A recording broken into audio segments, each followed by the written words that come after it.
So you're interested in Scorn, a game that we know very little about, but there are definitely some things that can be broken down and all brought into one place, especially with the round of dev diaries that have been happening monthly since December of last year.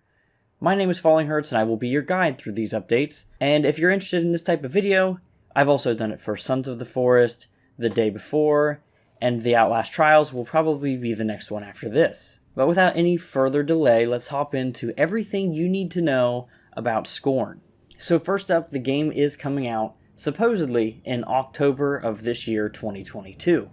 There have been delays, and this is the most official release date we have as of now. It's currently just the October window, not a specific day, but hey, what can you say? And Scorn will be coming to Xbox as well as Xbox Game Pass Day 1 and PC. Developed and self-published from Ebb Software, along with a pretty hefty Kickstarter campaign, Scorn is an atmospheric first-person horror adventure game set in a nightmarish universe of odd forms and somber tapestry, and watching the trailers will show just that. But that description alone doesn't do the game justice, as you'll notice very heavy inspirations from things like H.R. Giger, who most will know from as the design for the Xenomorph and all of the alien culture from the Alien franchise, so any fans of Ellen Ripley and her adventures will feel right at home in this game. Continuing on, we'll get to the dev diaries in just a moment, but for right now let's focus on what the actual advertising for this game is. Let's go to the Steam page, for instance. One thing said is that it is designed around the idea of being thrown into the world. Isolated and lost inside a dreamlike world, you will explore different interconnected regions in a non-linear fashion. The unsettling environment is a character in and of itself. And I'll go ahead and say here that throughout the trailers, this is pretty clear. Not so much how you move from one environment or region to the next, but rather that the different regions have a very unique style. And that's something that in one of the updates, the visual designers talk about how they need to make each region feel like its own thing, its own puzzles, its own challenges, as well as its own unique style and story. And at the end there, the unsettling environment is a character of itself. That is something that if you watch the trailers, and assumingly when you play the game, you'll feel that. Everything's moving and everything is very organic and moving and alive. Not just a character as in a story, but also literally alive. The locations feel very alive, and as you traverse throughout it, you're going to be dealing with creatures that feel, let's say, part of a nest. They feel like they're defending their home and their ecosystem. As I said, every location contains its own theme, as well as puzzles and characters that are integral in the creating of a cohesive world. Throughout the game, you will open up new areas, acquire different skill sets, weapons, and various items, and try to comprehend the sights presented to you. And while we don't know much about any upgrade system or anything like that, skill sets may be a little limited as to what we know, but the weapon itself seems to be one base weapon, like the handle, that you can put a bunch of different upgrades or weapon types onto. For instance, there is one that is strictly like a melee, one that's reminiscent of a shotgun, a grenade launcher, as well as your regular pistol-type weapon.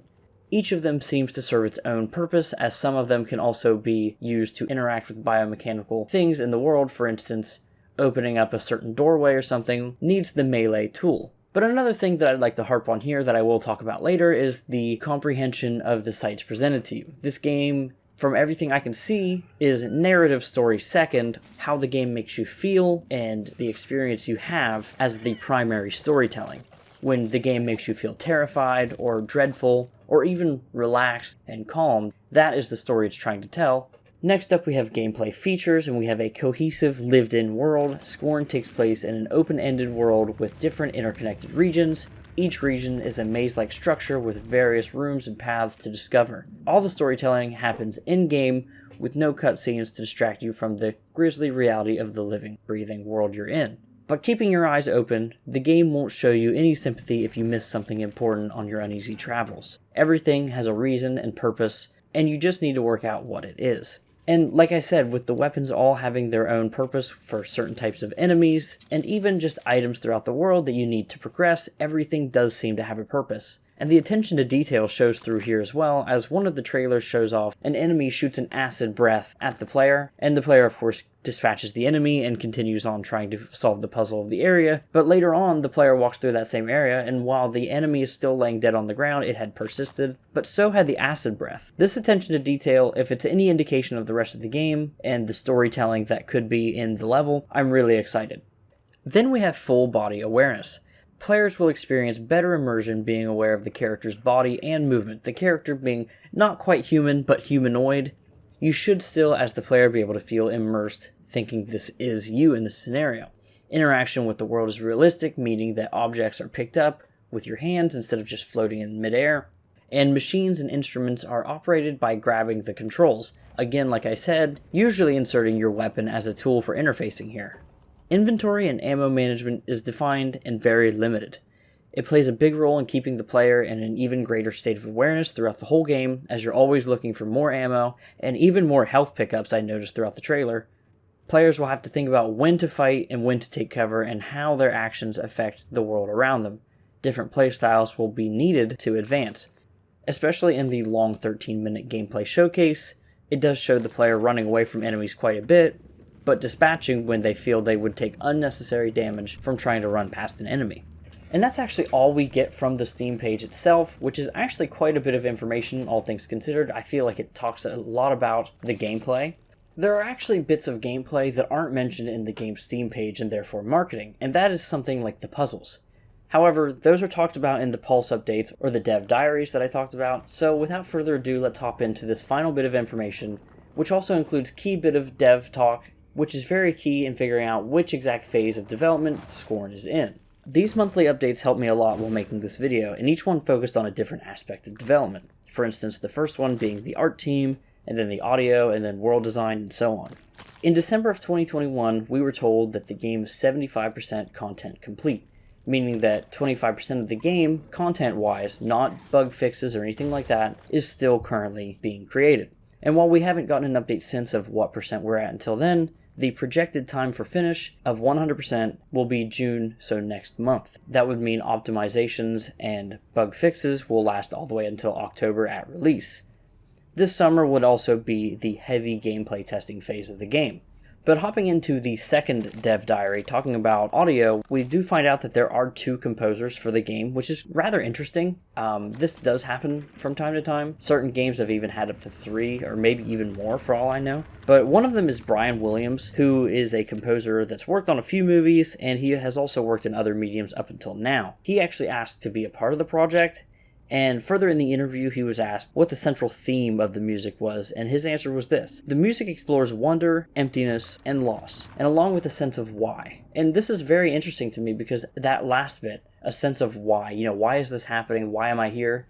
That's all I get from watching the gameplay of this game. Never so much the loss or anything like that, but again, they're keeping pretty tight-lipped about the game's story and the overall experience of what you'll be having, and have really only showed a tiny glimpse of the game. Again, I'm focusing on audio because I believe that outside of the visual style, which the H.R. Giger-inspired stuff and biomechanical overall is just really intriguing, I do believe that audio is what could make or break this game. And from everything I've seen, it seems to be doing a very good job, and everything they talk about in this interview leads me to think so as well, and that they're very, very professional. I'm really hopeful though, as Dragoslav, a sound designer, said for the gore the team recorded the destruction of vegetables, meat, bones, and even a lot more different items. So it really shows how in-depth they're going with making it seem authentic in a lot of ways. When you step on the gooey ground and it makes a certain sound, it's authentic sounding, or at least you would think. I've never actually stepped on gore on the ground, but who knows. Going over to level design, there was a heavy emphasis in the marketing about maze-like, but something they talk about in this interview is that it's not necessarily an actual maze, but it feels like one without being super confusing. And to combat this, each level saw many iterations that kept the necessary info for the player, while also streamlining as much as they possibly could, to keep up with good pacing. Another thing that the level designers talked about is the use of shapes. According to the dev, players respond differently to different shapes, colors, and structures. For instance, red means stop, green means go. That's an instance I'm giving, not one that they give. And it's that type of subconscious behavior that the dev wants to exploit to make the player uneasy.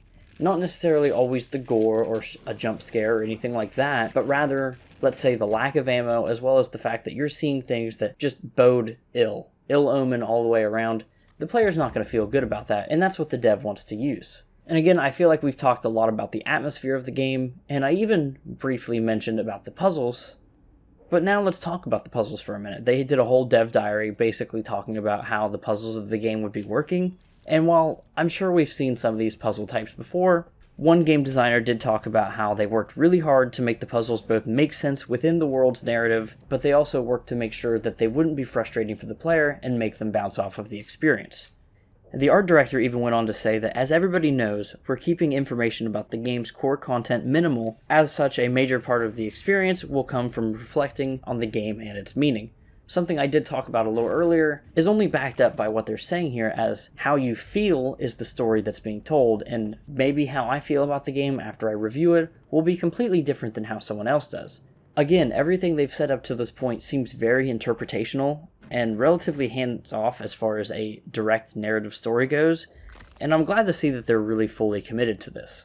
Again, that's all the concrete evidence we have for Scorn. There are plenty of interviews out there talking to directors and things like that about what inspired the game, and of course, you can see it for yourself in this. But I think the key information that was taken away here is how they approach level, sound, and puzzle designs, and overall, other than that, you know what you need to know. The game is releasing October of 2022, bar no delays. It will be day one on Xbox Game Pass, as it is exclusive to the Xbox consoles, as well as the PC. You're going to need brown pants because it is an FPS horror game with heavy puzzle and walking simulator elements. So with that being said, if this was at all helpful in understanding what this game is, because a lot of people don't even know. You see Scorn at an Xbox showcase and you think, I wonder what that game's about. We really don't know too much, but I hope this was helpful in breaking down a little bit more of what's going on in the dev's mind behind the scenes. Thank you all so much for watching this video. If you're interested in more updates on Scorn, let me know down below and even subscribe. They do updates monthly now leading up to release, so we've got a few updates left. If you'd like to see a smaller video updating on each of these updates, then let me know as well. Either way, I'm Falling Hurts, and again, thanks for watching. Bye.